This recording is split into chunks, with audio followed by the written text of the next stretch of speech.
He arrived at the meeting with two wigs, the blonde one on his head held in place by a baseball cap, a brown one in his knapsack, which also held a compass, a Moscow street atlas and $130,000 in cash. He was an operative for the Central Intelligence Agency, Russian officials say, and his goal was to recruit a Russian security officer as a spy. He even carried a letter offering up to $1 million a year for long-term cooperation and signed affectionately, "Your friends." On Tuesday, the American, identified as Ryan C. Fogle, who had been officially posted in Russia as the third secretary of the political department of the United States Embassy, was ordered to leave the country by the Russian government, which officially declared him persona non grata. In a move that appeared to be as much stagecraft as spycraft, the Russian Federal Security Service, the F.S.B, took the unusual step of releasing a video showing the arrest of Mr. Fogle, including him face down on a street as a Russian agent pinned his hands behind his back. President Vladimir Putin has long expressed suspicions that Washington is working covertly to undermine him, and it was unclear if Tuesday's incident would further damage an already fragile bilateral relationship. The Russian Foreign Ministry publicly summoned the American ambassador, Michael A. McFaul, to a meeting on Wednesday to address the accusations. Reveling in the chance to embarrass the United States in a seemingly amateurish act of espionage, the F.S.B. also released photographs of the wigs and other odd gear that Mr. Fogle had been carrying, as well as a second video showing three American officials, including the embassy's chief political officer, Michael Klekeski, listening silently to a harangue by a Russian official. The official said Mr. Fogle had tried to recruit a counterterrorism agent with expertise in the Caucasus, an area that has recently become of intense interest to the United States because the men accused of the bombings at the Boston Marathon had lived there. The circumstances of Mr. Fogle's unmasking seemed bizarre, even given the long, colorful history of spying by the Soviet Union, Russia and their rivals. Over the years, American diplomats have found bugs and other devices in a wide variety of locations, including the undersides of typewriter keys and the beak of a wooden eagle presented to the ambassador as a gift. The United States once tore down and rebuilt an entire new embassy building in Moscow after discovering the walls were filled with listening devices. Last year, British officials quietly confirmed a Russian accusation from 2006 that its spy service had used a fake rock to hide communication equipment used to download and transmit classified information. Much discussion on Tuesday centered on the paradox of why the United States, a country that can kill terrorists with remote-controlled drones, would feel the need to send a man with a map and a compass to navigate the traffic-choked Russian capital. "It seems to me quite odd," said Andrei Soldatov, an investigative journalist who has written several books about the Russian intelligence services, and founded a website called agentura.ru, which monitors the activities of intelligence agencies worldwide. Mr. Soldatov said he suspected that the entire episode was a sting operation run by the Russians. Yevgenia M. Albats, the author of a 1994 book on the KGB, the Soviet-era spy agency, had a similar reaction.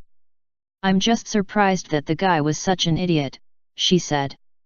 "Why did he have to do it in such an old-fashioned way? It sounds like the 70s. Had the Russians viewed Mr. Fogle as a serious threat, Mr. Soldatov and other intelligence experts said, they most likely would have stepped back and let his apparent recruitment effort continue, and perhaps even led him to believe that he had successfully enlisted a double agent, pocketing the money while trying to learn more about the Americans' interests. Instead, the Russians released the videos and photographs of Mr. Fogle's assortment of props, which also included 2 pairs of sunglasses, a pocket knife and a protective sleeve made to shield information held on the electronic chips now routinely imprinted on passports, transit passes and identification cards. He also carried a decidedly unsmart phone that from a distance looked like an old model Nokia. Unlike its counterpart in the Get Smart television series, it was not built into the bottom of a shoe. The most recent comparable spy folly came at the Russians' expense. In 2010, the American authorities arrested 10 sleeper agents who had been living in the United States for a decade, posing as Americans. Some were couples with children, some had well-developed careers in real estate and finance. What they had not done was send any classified secrets back to Russia, and when they were caught they were not charged with espionage but with conspiring to work as unregistered foreign agents.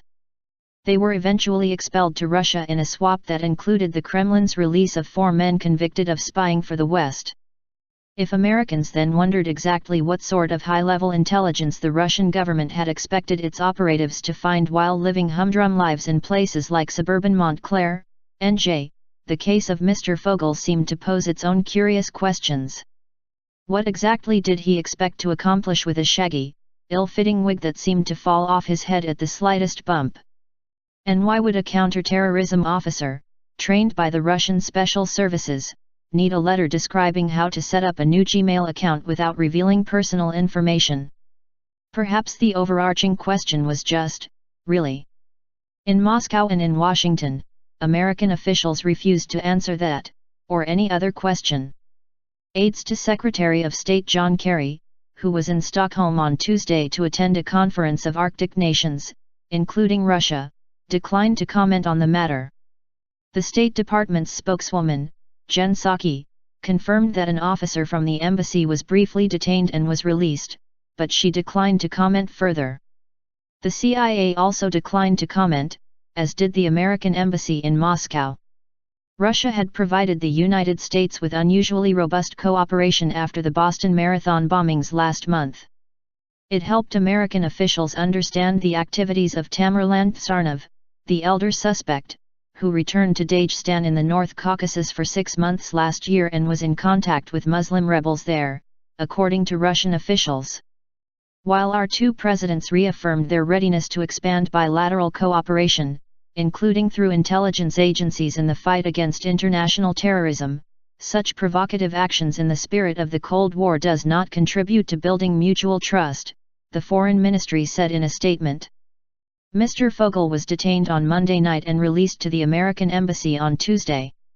The video released to Russian news agencies shows at least 3 American officials standing next to a seated Mr. Fogle as a Russian official, who is not shown on camera, expresses perplexity at the incident.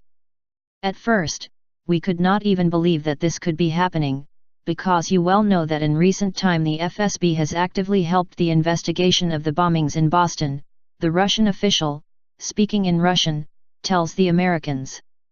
Toward the end of the video, the Russian official comes into view, but his face is blocked out. He says the Americans have committed a serious crime in Moscow, then turns to the Americans, who have said almost nothing, at least in the portion of the video released to Russia today. Do you have any questions about what you have been shown? The Russian asks.